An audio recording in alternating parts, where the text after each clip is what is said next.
आमे ओडिया कवि लेखक मानू नहीं किछिटा इम्पोर्टाट क्वेश्चन प्रैक्टिस करिबा जोटा कि ओटीटी एवं जेटी सिलेबस रे अछि। जेते भी क्वेश्चन आसुछि सबू एथिरु आसुछि तेबे निहाती यह बहुत हेल्पफुल हेबो एवं जो कवि लेखक मानक सिलेबसटा अछि से सिलेबस को नहीं ही एक क्वेश्चन बनी। तेबे चलतु क्वेश्चन प्रैक्टिस करवा। प्रथम अच्छा फकीरमोहन सेनापति। चलतु फकीरमोहन सेनापति को नहीं केतेटा क्वेश्चन अच्छी। प्रथम क्वेश्चन देखा। प्रथम प्रश्न अच्छी फकीरमोहन सेनापति को क्यों उपाधि सम्मानित करा जाए। तेणु फकीरमोहन सेनापति को क्यों उपाधि सम्मानित करा जाए देखा। ऑप्शन कौन अच्छी। ऑप्शन अच्छी कवि सम्राट, उत्कल व्यासकवि, जातीय कवि, स्वभाव कवि। यह बहुत सहज जानी आम ना फकीरमोहन सेनापति को उत्कल व्यासकवि भाव तांको सम्मानित कराए। तेणु ऑप्शन बी है यार सठिक उत्तर। परवर्ती प्रश्न को जीवा। परवर्ती प्रश्न अच्छी आधुनिक ओडिया साहित्यर जनक किए। बहुत ही मान क्वेश्चन आधुनिक ओडिया साहित्यर जनक किए। प्रश्न अच्छी राधानाथ राय, गंगाधर मेहेर, फकीरमोहन सेनापति, मधुसूदन राव। यार सठिक उत्तर कौन हम ना। यार सठिक उत्तर हम ऑप्शन सी फकीरमोहन सेनापति। तेणु फकीरमोहन सेनापति को ओडिया साहित्यर जनक कहती। परवर्ती प्रश्न को जीवा। परवर्ती प्रश्न अच्छी प्रथम ओडिया छोट गल्प केउठी। तेणु प्रथम ओडिया क्षुद्र गल्प बा छोट गल्प केउठी। यह तो बहुत सहज समस्त क्वेश्चन प्राय बहुत से क्वेश्चन मान आसूची परीक्षा रे। ऑप्शन अच्छी डाकमुंशी, रेवती, पेटेंट मेडिसिन, अधर्मवित्त।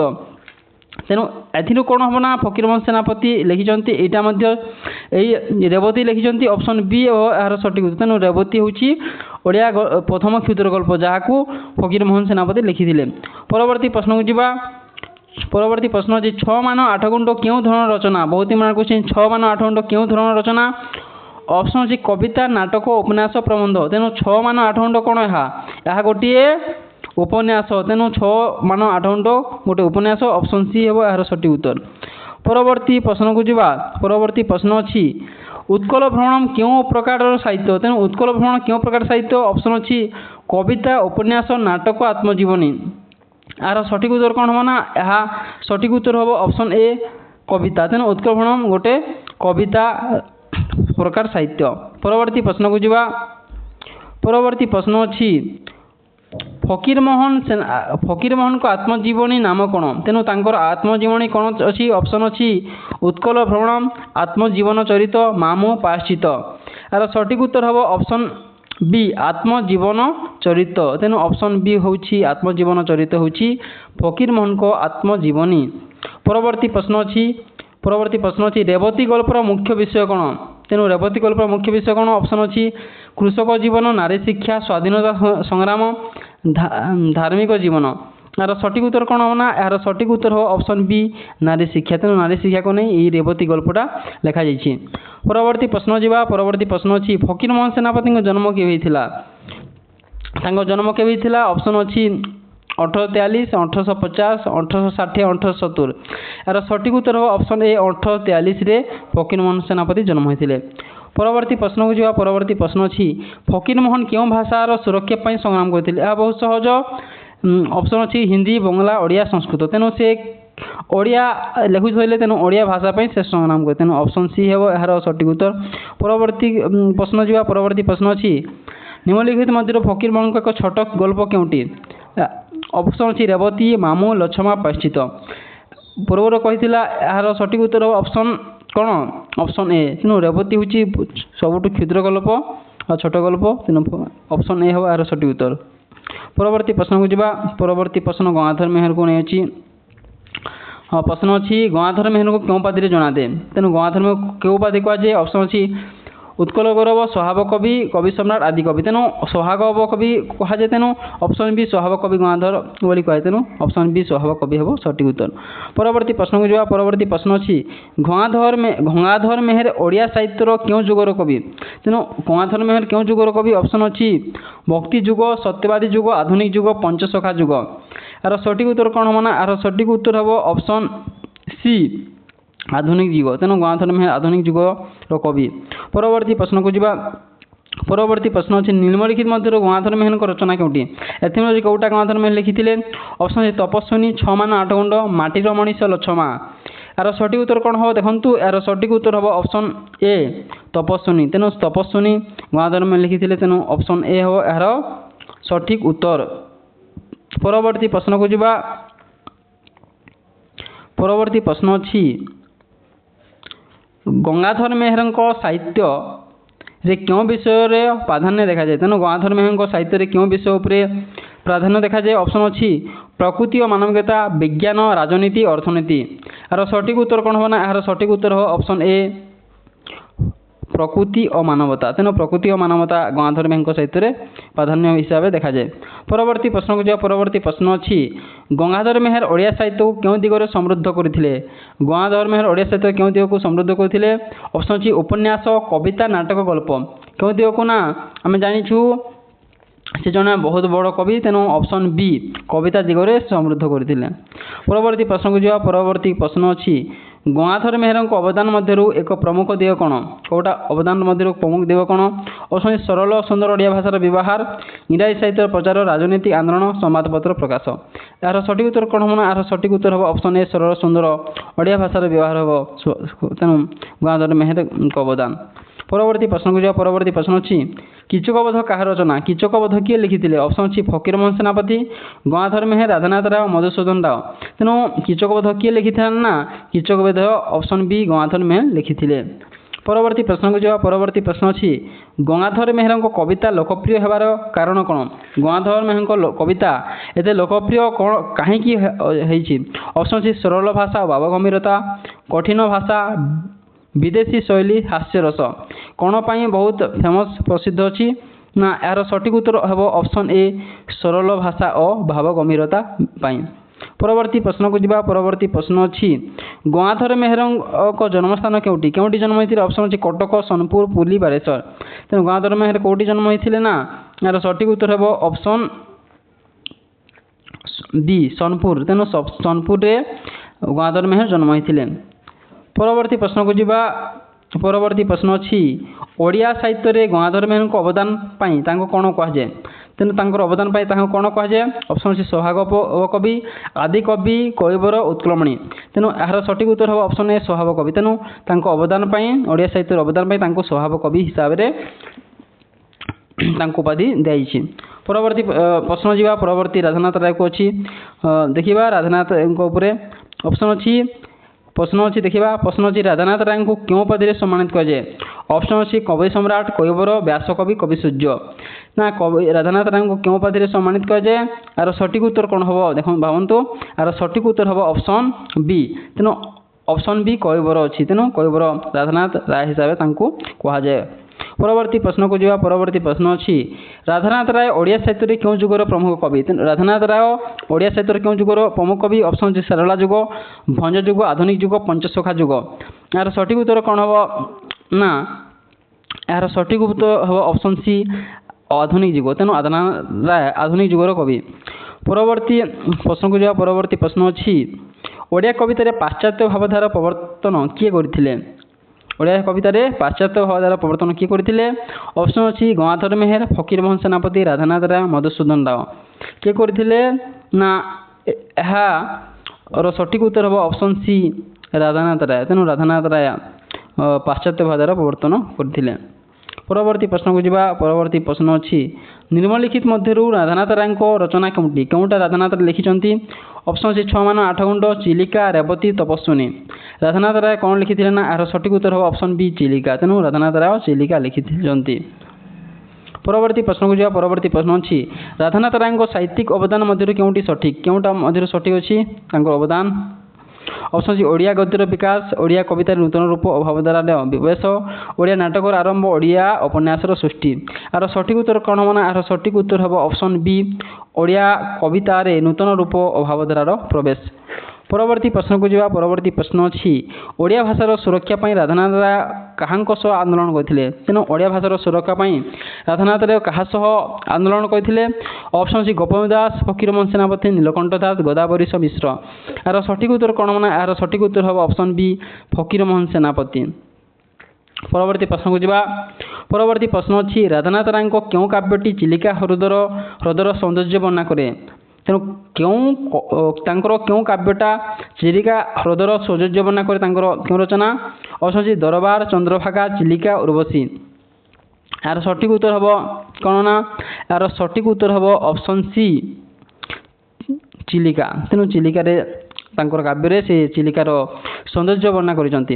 ପରବର୍ତ୍ତୀ ପ୍ରଶ୍ନକୁ ଯିବା। ପରବର୍ତ୍ତୀ ପ୍ରଶ୍ନ ଅଛି ରାଧାନାଥ ରାୟଙ୍କୁ କାହିଁକି ଆଧୁନିକ ଓଡ଼ିଆ କବିତାର ଜନକ କୁହାଯାଏ? ତେଣୁ ରାଧାନାଥ ରାୟଙ୍କୁ କାହିଁକି ଆଧୁନିକ କବିତାର ଓଡ଼ିଆ କବିତା ଜନକ କୁହାଯାଏ? ଅପସନ୍ ଅଛି ସେ ପ୍ରଥମ ଓଡ଼ିଆ କବି, ସେ ନୂତନ ଭାବ ଶୈଳୀ ଓ ପାଶ୍ଚାତ୍ୟ ପ୍ରଭାବ ଆଣିଥିଲେ, ସେ ଗଦ୍ୟ ଲେଖିଥିଲେ, ସେ ନାଟକ ଲେଖିଥିଲେ। ଏହାର ସଠିକ୍ ଉତ୍ତର କ'ଣ ହେବ ନା? ଏହାର ସଠିକ୍ ଉତ୍ତର ହେବ ଅପସନ୍ ବି, ସେ ନୂତନ ଭାବ ଶୈଳୀ ଓ ପାଶ୍ଚାତ୍ୟ ପ୍ରଭାବ ଆଣିଥିଲେ। ପରବର୍ତ୍ତୀ ପ୍ରଶ୍ନକୁ ଯିବା। ପରବର୍ତ୍ତୀ ପ୍ରଶ୍ନ ଅଛି ରାଧାନାଥ ରାୟଙ୍କ ସମୟକୁ ଓଡ଼ିଆ ସାହିତ୍ୟରେ କେଉଁ ନାମରେ ଜଣାଯାଏ? ତାଙ୍କ ସମୟକୁ କେଉଁ ନାମରେ ଜଣାଯାଏ? ଅପସନ୍ ଅଛି ଭଞ୍ଜ ଯୁଗ, ସତ୍ୟବାଦୀ ଯୁଗ, ରାଧାନାଥ ଯୁଗ, ସବୁଜ ଯୁଗ। ଏହାର ସଠିକ୍ ଉତ୍ତର କ'ଣ ହେବ ନା? ଏହାର ସଠିକ୍ ଉତ୍ତର ହେବ option C. Option C Radhanath ଯୁଗ ହିସାବରେ ଜଣାଯାଏ। ପରବର୍ତ୍ତୀ ପ୍ରଶ୍ନକୁ ଯିବା। ପରବର୍ତ୍ତୀ ପ୍ରଶ୍ନ ଅଛି ନିମ୍ନଲିଖିତ ମଧ୍ୟରୁ ରାଧାନାଥ ରାୟଙ୍କ ଅବଦାନ କେଉଁଟି ନୁହେଁ? ଏଥିମଧ୍ୟରୁ କେଉଁଟା ରାଧାନାଥଙ୍କ ଅବଦାନ ନୁହେଁ? ଅପସନ୍ ଅଛି ଓଡ଼ିଆ ଭାଷାର ସୁରକ୍ଷା, ଆଧୁନିକ କବିତାର ବିକାଶ, ନୂତନ କାବ୍ୟ ଶୈଳୀର ପ୍ରବର୍ତ୍ତନ, ଓଡ଼ିଆର ପ୍ରଥମ ଉପନ୍ୟାସ ରଚନା। ଏହାର ସଠିକ୍ ଉତ୍ତର କ'ଣ ହେବ ନା? ଏହାର ସଠିକ୍ ଉତ୍ତର ହେବ ଅପସନ୍ ଡି ଓଡ଼ିଆର ପ୍ରଥମ ଉପନ୍ୟାସ ରଚନା। ତେଣୁ ଓଡ଼ିଆର ପ୍ରଥମ ଉପନ୍ୟାସ ସେ ରଚନା କରିଥିଲେ। ଏହା ହେବ ସଠିକ୍ ଉତ୍ତର ହେବ ଅପସନ୍ ଡି।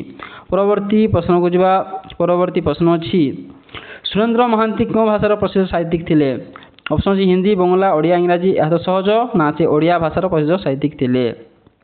ପରବର୍ତ୍ତୀ ପ୍ରଶ୍ନକୁ ଯିବା। ପରବର୍ତ୍ତୀ ପ୍ରଶ୍ନ ଅଛି ସୁରେନ୍ଦ୍ର ମହାନ୍ତିଙ୍କ ପ୍ରସିଦ୍ଧ ଐତିହାସିକ ଉପନ୍ୟାସ କେଉଁଟି? ତାଙ୍କର ପ୍ରସିଦ୍ଧ ଐତିହାସିକ ଉପନ୍ୟାସ କେଉଁଟି? ଅପସନ୍ ଅଛି ଛଅମାନ ଆଠଗୁଣ୍ଠ, ନୀଳଶୈଳ, ମାଟିର ମଣିଷ, ଅମୃତର ସନ୍ତାନ। ଏହାର ସଠିକ୍ ଉତ୍ତର କ'ଣ ହେବ ନା? ଏହାର ସଠିକ୍ ଉତ୍ତର ହେବ ଅପସନ୍ ଏ ଏହାର ସଠିକ୍ ଉତ୍ତର ହେବ ଅପସନ୍ ବି ହେବ। ତେଣୁ ଅପସନ୍ ବି ନୀଳଶୈଳ ହେଉଛି ତାଙ୍କର ଐତିହାସିକ ଉପନ୍ୟାସ। ପରବର୍ତ୍ତୀ ପ୍ରଶ୍ନକୁ ଯିବା। ପରବର୍ତ୍ତୀ ପ୍ରଶ୍ନ ଅଛି ସୁରେନ୍ଦ୍ର ମହାନ୍ତି କେଉଁ ସାହିତ୍ୟିକ ଧାରାକୁ ଓଡ଼ିଆ ସାହିତ୍ୟରେ ସୁଦୃଢ଼ କରିଥିଲେ? ଏହାର ସଠିକ୍ ଉତ୍ତର କ'ଣ ହେବ? ଅପସନ୍ ଦେଖିବା। ଅପସନ୍ ଅଛି ବ୍ୟକ୍ତିକେନ୍ଦ୍ରିକ କାହାଣୀ, ଭକ୍ତି କାବ୍ୟ, ଚର୍ଯା ସାହିତ୍ୟ, ରୀତି ଯୁଗ। ଏହାର ସଠିକ୍ ଉତ୍ତର କ'ଣ ହେବ ନା? ଏହାର ସଠିକ୍ ଉତ୍ତର ହେବ ଅପସନ୍ ଏ ବ୍ୟକ୍ତିକେନ୍ଦ୍ରିକ କାହାଣୀ। ପରବର୍ତ୍ତୀ ପ୍ରଶ୍ନକୁ ଯିବା। ପରବର୍ତ୍ତୀ ପ୍ରଶ୍ନ ଅଛି ରୁଟିୟ ଚନ୍ଦ୍ର କାହାର ରଚନା? ଅପସନ୍ ଅଛି ଗୋପୀନାଥ ମହାନ୍ତି, ମନୋଜ ଦାସ, ସୁରେନ୍ଦ୍ର ମହାନ୍ତି, ଫକୀରମୋହନ ସେନାପତି। ଏହାର ସଠିକ୍ ଉତ୍ତର କ'ଣ ହେବ ନା? ଏହାର ସଠିକ୍ ଉତ୍ତର ହେବ ଅପସନ୍ ସି ସୁରେନ୍ଦ୍ର ମହାନ୍ତି। ରୁଟିୟ ଚନ୍ଦ୍ର ସୁରେନ୍ଦ୍ର ମହାନ୍ତି ଲେଖିଥିଲେ। ପରବର୍ତ୍ତୀ ପ୍ରଶ୍ନକୁ ଯିବା। ପରବର୍ତ୍ତୀ ପ୍ରଶ୍ନ ଅଛି ନୀଳଶୈଳ ପାଇଁ ସୁରେନ୍ଦ୍ର ମହାନ୍ତି କେଉଁ ପୁରସ୍କାର ପାଇଥିଲେ? ନୀଳଶୈଳ ପାଇଁ ସୁରେନ୍ଦ୍ର ମହାନ୍ତି କେଉଁ ପୁରସ୍କାର ପାଇଥିଲେ? ଅପସନ୍ ଅଛି ଜ୍ଞାନପୀଠ, କେନ୍ଦ୍ର ସାହିତ୍ୟ ଏକାଡେମୀ ପୁରସ୍କାର, ସାରଳା ପୁରସ୍କାର, ମୂର୍ତ୍ତିଦେବୀ ପୁରସ୍କାର। ଏହାର ସଠିକ୍ ଉତ୍ତର କ'ଣ ହେବ ନା? ଏହାର ସଠିକ୍ ଉତ୍ତର ହେବ ଅପସନ୍ ବି। ଅପସନ୍ ବି କେନ୍ଦ୍ର ସାହିତ୍ୟ ଏକାଡେମୀ ପୁରସ୍କାର ସେ ନୀଳଶୈଳ ପାଇଁ ପାଇଥିଲେ। ପରବର୍ତ୍ତୀ ପ୍ରଶ୍ନକୁ ଯିବା। ପରବର୍ତ୍ତୀ ପ୍ରଶ୍ନ ଅଛି ସୁରେନ୍ଦ୍ର ମହାନ୍ତି କେଉଁ କ୍ଷେତ୍ରରେ ମଧ୍ୟ ଅବଦାନ ରଖିଥିଲେ? ଅପସନ୍ ଅଛି ସାମ୍ବାଦିକତା, ରାଜନୀତି, ସମାଲୋଚନା, ଉପରୋକ୍ତ ସମସ୍ତ। ଏହାର ସଠିକ୍ ଉତ୍ତର କ'ଣ ହେବ ନା? ଅପସନ୍ ଡି ଉପରୋକ୍ତ ସମସ୍ତ। ତେଣୁ ସେ ସୁରେନ୍ଦ୍ର ମହାନ୍ତି ସାମ୍ବାଦିକତା ମଧ୍ୟ କରୁଥିଲେ, ରାଜନୀତି କରୁଥିଲେ ଏବଂ ସମାଲୋଚନା ମଧ୍ୟ କରୁଥିଲେ। ପରବର୍ତ୍ତୀ ପ୍ରଶ୍ନକୁ ଯିବା। ପରବର୍ତ୍ତୀ ପ୍ରଶ୍ନ ଅଛି ସୁରେନ୍ଦ୍ର ମହାନ୍ତି କେଉଁ ଖବରକାଗଜର ମୁଖ୍ୟ ସମ୍ପାଦକ ଥିଲେ? ତେଣୁ ସୁରେନ୍ଦ୍ର ମହାନ୍ତି କେଉଁ ଖବରକାଗଜର ମୁଖ୍ୟ ସମ୍ପାଦକ ଥିଲେ? ଅପସନ୍ ଅଛି ସମାଜ, ସମ୍ବାଦ, ଧରିତ୍ରୀ, ପ୍ରଜାତନ୍ତ୍ର। ଏହାର ସଠିକ୍ ଉତ୍ତର କ'ଣ ହେବ ନା? ଏହାର ସଠିକ୍ ଉତ୍ତର ହେବ ଦେଖନ୍ତୁ ଏହାର ସଠିକ୍ ଉତ୍ତର ହେବ ଅପସନ୍ ବି। ତେଣୁ ସେ ସମ୍ବାଦ ଖବରକାଗଜର ମୁଖ୍ୟ ସମ୍ପାଦକ ମଧ୍ୟ ଥିଲେ। ପରବର୍ତ୍ତୀ ପ୍ରଶ୍ନକୁ ଯିବା। ପରବର୍ତ୍ତୀ ପ୍ରଶ୍ନ ଅଛି ସୁରେନ୍ଦ୍ର ମହାନ୍ତିଙ୍କୁ ଓଡ଼ିଆ ସାହିତ୍ୟରେ କିପରି ବିବେଚନା କରାଯାଏ? ସୁରେନ୍ଦ୍ର ମହାନ୍ତିଙ୍କୁ ଓଡ଼ିଆ ସାହିତ୍ୟରେ କିପରି ବିବେଚନା କରାଯାଏ? ଅପସନ୍ ଅଛି ଆଧୁନିକ ଗଦ୍ୟ ସାହିତ୍ୟର ଯୁଗର ସ୍ରଷ୍ଟା, ଭକ୍ତି କବି, ରୀତି ଯୁଗ କବି, ଚର୍ଯା କବି। ଏହାର ସଠିକ୍ ଉତ୍ତର କ'ଣ ହେବ ନା? ଏହାର ସଠିକ୍ ଉତ୍ତର ହେବ ଅପସନ୍ ଏ ଆଧୁନିକ ଗଦ୍ୟ ସାହିତ୍ୟ ଯୁଗର ସ୍ରଷ୍ଟା ବିବେଚନା କରାଯାଏ। ପରବର୍ତ୍ତୀ ପ୍ରଶ୍ନକୁ ଯିବା। ପରବର୍ତ୍ତୀ ପ୍ରଶ୍ନ ଅଛି ଅନ୍ଧଦିଗନ୍ତ କ'ଣ? ଅନ୍ଧଦିଗନ୍ତ କ'ଣ? ଅପସନ୍ ଅଛି କବିତା, ଉପନ୍ୟାସ, ନାଟକ, ପ୍ରବନ୍ଧ। ଏହାର ସଠିକ୍ ଉତ୍ତର କ'ଣ ହେବ ନା? ଏହାର ସଠିକ୍ ଉତ୍ତର ହେବ ଅପସନ୍ ବି ଉପନ୍ୟାସ। ତେଣୁ ଅନ୍ଧଦିଗନ୍ତ ଗୋଟିଏ ଉପନ୍ୟାସ। ପରବର୍ତ୍ତୀ ପ୍ରଶ୍ନକୁ ଯିବା। ପରବର୍ତ୍ତୀ ପ୍ରଶ୍ନ ଅଛି ସୁରେନ୍ଦ୍ର ମହାନ୍ତିଙ୍କ ସାହିତ୍ୟରେ ପ୍ରମୁଖ ବିଷୟତା କ'ଣ? ଅପସନ୍ ଅଛି ଐତିହ୍ୟ ଓ ସମାଜ ଚେତନା, କେବଳ ପ୍ରେମ କାହାଣୀ, କେବଳ ଧାର୍ମିକ ବିଷୟ, କେବଳ ହାସ୍ୟରସ। ଏହାର ସଠିକ୍ ଉତ୍ତର କ'ଣ ହେବ ନା? ଏହାର ସଠିକ୍ ଉତ୍ତର ହେବ ଅପସନ୍ ଏ ଐତିହ୍ୟ ସମାଜ ଚେତନା। ତାଙ୍କୁ ସୁରେନ୍ଦ୍ର ମହାନ୍ତିଙ୍କ ସାହିତ୍ୟରେ ତାଙ୍କର ପ୍ରମୁଖ ବିଷୟତା ଅଛି ଐତିହ୍ୟ ଓ ସମାଜ ଚେତନା। ପରବର୍ତ୍ତୀ ପ୍ରଶ୍ନକୁ ଯିବା। ପରବର୍ତ୍ତୀ ପ୍ରଶ୍ନ ଅଛି ଗୋପୀନାଥ ମହାନ୍ତି କେଉଁ କ୍ଷେତ୍ରରେ ପ୍ରସିଦ୍ଧ ଥିଲେ? অপশন সি সঙ্গীত, চিত্রকলা, উপন্যাস, সাহিত্য, নাট্যকলা। এর সঠিক উত্তর কোণ হব না, এর সঠিক উত্তর হব অপশন সি উপন্যাস। তেণু গোপীনাথ মহান্তি উপন্যাস ক্ষেত্রে সে ফেমস ଥିଲେ, প্রসিদ্ধ ଥିଲେ। পরবর্তী প্রশ্নକୁ ଯିବା। ପରବର୍ତ୍ତୀ ପ୍ରଶ୍ନ ଅଛି ଗୋପୀନାଥ ମହାନ୍ତିଙ୍କୁ ଜ୍ଞାନପୀଠ ପୁରସ୍କାର କେଉଁ କୃତି ପାଇଁ ମିଳିଥିଲା? ତେଣୁ ତାଙ୍କର କେଉଁ କୃତି ପାଇଁ ଗୋପୀନାଥ ମହାନ୍ତିଙ୍କୁ ଜ୍ଞାନପୀଠ ପୁରସ୍କାର ମିଳିଥିଲା? ଏହାର ଅପସନ୍ ଦେଖିବା। ଅପସନ୍ ଅଛି ପରଜା, ଦାଦି ବୁଢ଼ା, ମାଟି ମଟାଲ, ଅମୃତର ସନ୍ତାନ। ଏହାର ସଠିକ୍ ଉତ୍ତର କ'ଣ ହେବ ନା, ଏହାର ସଠିକ୍ ଉତ୍ତର ହେବ ଅପସନ୍ ସି ମାଟି ମଟାଲ। ତେଣୁ ମାଟି ମଟାଲ ପାଇଁ ଗୋପୀନାଥ ମହାନ୍ତିଙ୍କୁ ଜ୍ଞାନପୀଠ ପୁରସ୍କାର ମିଳିଥିଲା। ତେଣୁ ଅପସନ୍ ସି ହେବ ଏହାର ସଠିକ୍ ଉତ୍ତର। ପରବର୍ତ୍ତୀ ପ୍ରଶ୍ନକୁ ଯିବା। ପରବର୍ତ୍ତୀ ପ୍ରଶ୍ନ ଅଛି ଭାରତର ପ୍ରଥମ ସାହିତ୍ୟ ଏକାଡେମୀ ପୁରସ୍କାର ଗୋପୀନାଥ ମହାନ୍ତି କେଉଁ ଉପନ୍ୟାସ ପାଇଁ ପାଇଥିଲେ? ତେଣୁ ଭାରତର ପ୍ରଥମ ସାହିତ୍ୟିକ ଏକାଡେମୀ ପୁରସ୍କାର ଗୋପୀନାଥ ମହାନ୍ତି କେଉଁ ଉପନ୍ୟାସ ପାଇଁ ପାଇଥିଲେ? ଏହାର ଅପସନ୍ ଦେଖିବା। ଅପସନ୍ ଅଛି ପରଜା, ଅମୃତର ସନ୍ତାନ, ଦାନାପାଣି, ମନ ଗହୀରର ଚାଷ। ଏହାର ସଠିକ୍ ଉତ୍ତର କ'ଣ ହେବ ନା, ଏହାର ସଠିକ୍ ଉତ୍ତର ହେବ ଅପସନ୍ ବି ଅମୃତର ସନ୍ତାନ। ତେଣୁ ଅମୃତର ସନ୍ତାନ ପାଇଁ ସେ ପ୍ରଥମ ସାହିତ୍ୟ ଏକାଡେମୀ ପୁରସ୍କାର ପାଇଥିଲେ। ପରବର୍ତ୍ତୀ ପ୍ରଶ୍ନକୁ ଯିବା। ପରବର୍ତ୍ତୀ ପ୍ରଶ୍ନ ଅଛି ଗୋପୀନାଥ ମହାନ୍ତିଙ୍କ ସାହିତ୍ୟର ମୁଖ୍ୟ ବିଷୟ କ'ଣ? ତାଙ୍କର ମୁଖ୍ୟ ବିଷୟ କ'ଣ? ଗୋପୀନାଥ ମହାନ୍ତିଙ୍କ ମୁଖ୍ୟ ବିଷୟ କ'ଣ? ଅପସନ୍ ଅଛି ସହରୀ ଜୀବନ, ଆଦିବାସୀ ଓ ଗ୍ରାମୀଣ ଜୀବନ, ବିଜ୍ଞାନ, ରାଜନୀତି। ତେଣୁ ସେ କେଉଁ ଉପରେ ବିଶେଷ ଭାବରେ ଲେଖୁଥିଲେ ନା, ସେ ଆଦିବାସୀ ଓ ଗ୍ରାମୀଣ ଜୀବନ ବିଷୟରେ ସେ ଗୋପୀନାଥ ମହାନ୍ତି ଲେଖୁଥିଲେ। ପରବର୍ତ୍ତୀ ପ୍ରଶ୍ନକୁ ଯିବା। ପରବର୍ତ୍ତୀ ପ୍ରଶ୍ନ ଅଛି ପରଜା କାହାର ପ୍ରସିଦ୍ଧ ଉପନ୍ୟାସ? ପରଜା କାହାର ପ୍ରସିଦ୍ଧ ଉପନ୍ୟାସ? ଅପସନ୍ ଅଛି ଫକୀରମୋହନ ସେନାପତି, କାହ୍ନୁଚରଣ ମହାନ୍ତି, ଗୋପୀନାଥ ମହାନ୍ତି, ମନୋଜ ଦାସ। ତେଣୁ ପରଜା ହେଉଛି ଗୋପୀନାଥ ମହାନ୍ତିଙ୍କ ପ୍ରସିଦ୍ଧ ଉପନ୍ୟାସ। ପରବର୍ତ୍ତୀ ପ୍ରଶ୍ନକୁ ଯିବା। ପରବର୍ତ୍ତୀ ପ୍ରଶ୍ନ ଅଛି ଗୋପୀନାଥ ମହାନ୍ତି ଓଡ଼ିଆ ସାହିତ୍ୟରେ କେଉଁ ନୂଆ ଧାରାକୁ ଲୋକପ୍ରିୟ କରିଥିଲେ? ତେଣୁ ଗୋପୀନାଥ ମହାନ୍ତି ଓଡ଼ିଆ ସାହିତ୍ୟରେ କେଉଁ ନୂଆ ଧାରାକୁ ଲୋକପ୍ରିୟ କରିଥିଲେ? ଅପସନ୍ ଅଛି ଐତିହାସିକ ଉପନ୍ୟାସ, ବ୍ୟକ୍ତିକେନ୍ଦ୍ରିକ କାହାଣୀ, ବୈଜ୍ଞାନିକ କାହାଣୀ, ହାସ୍ୟରସ। ଏହାର ସଠିକ୍ ଉତ୍ତର କ'ଣ ହେବ ନା, ଏହାର ସଠିକ୍ ଉତ୍ତର ହେବ ଅପସନ୍ ବି ବ୍ୟକ୍ତିକେନ୍ଦ୍ରିକ କାହାଣୀ। ତେଣୁ ଗୋପୀନାଥ ମହାନ୍ତି ବ୍ୟକ୍ତିକେନ୍ଦ୍ରିକ କାହାଣୀ ଧାରାକୁ ଲୋକପ୍ରିୟ କରିଥିଲେ। ପରବର୍ତ୍ତୀ ପ୍ରଶ୍ନକୁ ଯିବା। ପରବର୍ତ୍ତୀ ପ୍ରଶ୍ନ ଅଛି ଗୋପୀନାଥ ମହାନ୍ତିଙ୍କୁ ଭାରତ ସରକାର କେଉଁ ସମ୍ମାନ ପ୍ରଦାନ କରିଥିଲେ? ତେଣୁ ଗୋପୀନାଥ ମହାନ୍ତିଙ୍କୁ ଭାରତ ସରକାର କେଉଁ ସମ୍ମାନ ଦେଇଥିଲେ? ଅପସନ୍ ଅଛି ପଦ୍ମଶ୍ରୀ, ପଦ୍ମଭୂଷଣ, ପଦ୍ମବିଭୂଷଣ, ଭାରତରତ୍ନ। ଏହାର ସଠିକ୍ ଉତ୍ତର କ'ଣ ହେବ ନା, ଏହାର ସଠିକ୍ ଉତ୍ତର ହେବ ଅପସନ୍ ବି ପଦ୍ମଭୂଷଣ। ତେଣୁ ଗୋପୀନାଥ ମହାନ୍ତିଙ୍କୁ ଭାରତ ସରକାର ପଦ୍ମଭୂଷଣ ସମ୍ମାନ ପ୍ରଦାନ କରିଥିଲେ। ପରବର୍ତ୍ତୀ ପ୍ରଶ୍ନକୁ ଯିବା। ପରବର୍ତ୍ତୀ ପ୍ରଶ୍ନ ଅଛି ଗୋପୀନାଥ ମହାନ୍ତିଙ୍କ ସାହିତ୍ୟିକ ଅବଦାନର ମୁଖ୍ୟ ବିଷୟତା କ'ଣ? ତେଣୁ ଗୋପୀନାଥ ମହାନ୍ତିଙ୍କ ସାହିତ୍ୟିକ ଅବଦାନ ମୁଖ୍ୟ ବିଷୟ କ'ଣ? ଅପସନ୍ ଅଛି ଆଦିବାସୀ ସଂସ୍କୃତିର ଚିତ୍ରଣ, କେବଳ ରାଜନୈତିକ ଲେଖା, ବିଦେଶୀ ସାହିତ୍ୟ, ଧାର୍ମିକ ଗ୍ରନ୍ଥ। ଏହାର ସଠିକ୍ ଉତ୍ତର ହେବ ଅପସନ୍ ଏ ଆଦିବାସୀ ସଂସ୍କୃତିର ଚିତ୍ରଣ। ଅପସନ୍ ଏ ହେବ ଏହାର ସଠିକ୍ ଉତ୍ତର। ପରବର୍ତ୍ତୀ ପ୍ରଶ୍ନକୁ ଯିବା। ପରବର୍ତ୍ତୀ ପ୍ରଶ୍ନ ଅଛି ଗୋପୀନାଥ ମହାନ୍ତି କେଉଁ ଭାଷା ଓ ସଂସ୍କୃତିର ଗବେଷଣା କରିଥିଲେ? ଅପସନ୍ ଅଛି ଇଂରାଜୀ, ହିନ୍ଦୀ, ଓଡ଼ିଆର ଆଦିବାସୀ ଭାଷା, ଉର୍ଦ୍ଦୁ। ତେଣୁ ଏହାର ସଠିକ୍ ଉତ୍ତର କ'ଣ ହେବ ନା, ଏହାର ସଠିକ୍ ଉତ୍ତର ହେବ ଅପସନ୍ ସି ଓଡ଼ିଆର ଆଦିବାସୀ ଭାଷା ଉପରେ ଗୋପୀନାଥ ମହାନ୍ତି ଗବେଷଣା କରୁଥିଲେ, ଭାଷା ସଂସ୍କୃତି ଗବେଷଣା କରୁଥିଲେ। ପରବର୍ତ୍ତୀ ଏବଂ ଶେଷ ପ୍ରଶ୍ନ କ'ଣ ଅଛି ଦେଖିବା। ଶେଷ ପ୍ରଶ୍ନ ଅଛି ଗୋପୀନାଥ ମହାନ୍ତିଙ୍କୁ ଓଡ଼ିଆ ସାହିତ୍ୟର କିପରି ମନେ ରଖାଯାଏ? ତାଙ୍କୁ କିପରି ହିସାବରେ ମନେ ରଖାଯାଏ ଗୋପୀନାଥ ମହାନ୍ତିଙ୍କୁ? ଅପସନ୍ ସି ମହାନ କବି ଭାବେ, ପ୍ରସିଦ୍ଧ ନାଟ୍ୟକାର ଭାବେ, ଆଧୁନିକ ଓଡ଼ିଆ ଉପନ୍ୟାସର ଶ୍ରେଷ୍ଠ ସ୍ରଷ୍ଟା ଭାବେ, ନା ସାମ୍ବାଦିକ ଭାବେ? ଏହାର ସଠିକ୍ ଉତ୍ତର ହେବ ଅପସନ୍ ସି ଆଧୁନିକ ଓଡ଼ିଆ ଉପନ୍ୟାସର ଶ୍ରେଷ୍ଠ ସ୍ରଷ୍ଟା ଭାବେ ତାଙ୍କୁ ମନେ ରଖାଯାଏ। ଦେଖନ୍ତୁ ଷ୍ଟୁଡେଣ୍ଟ ମାନେ, ଆଜି ଆମେ ଓଡ଼ିଆ ସାହିତ୍ୟର ଯେଉଁ ଇମ୍ପୋର୍ଟାଣ୍ଟ କବି ଲେଖକମାନଙ୍କ ସିଲାବସ୍ରେ ଅଛି, ଜେଟି ସିଲାବସ୍ ଏବଂ ଓଟିଟି ସିଲାବସ୍ରେ ତାହା ପଢ଼ିଲା, ପ୍ରାକ୍ଟିସ୍ କରିବା। ତେବେ ନିହାତି ଏହା ଆପଣମାନଙ୍କ ପାଇଁ ବହୁତ ହେଲ୍ପଫୁଲ୍ ହୋଇଥିବ। ଯଦି ଭିଡ଼ିଓ ଭଲ ଲାଗେ ତେବେ ନିଶ୍ଚିତ ଭାବେ ଭିଡ଼ିଓକୁ ଲାଇକ୍ କରନ୍ତୁ ଏବଂ ନିଜର ମତାମତ ଦିଅନ୍ତୁ ଏବଂ ଆମ ଚ୍ୟାନେଲକୁ ଯଦି ପ୍ରଥମ ଥର ପାଇଁ ଆସିଛନ୍ତି ନିହାତି ସବସ୍କ୍ରାଇବ୍ କରିନିଅନ୍ତୁ ଏବଂ ଏ ଭିଡ଼ିଓ ଯଦି ଭଲ ଲାଗିଲା ତେବେ ନିଜ ଅନ୍ୟ ଫ୍ରେଣ୍ଡସ୍ମାନଙ୍କ ସହ ସେୟାର କରନ୍ତୁ। ଧନ୍ୟବାଦ। ଭିଡ଼ିଓକୁ ଶେଷ କରୁଛି।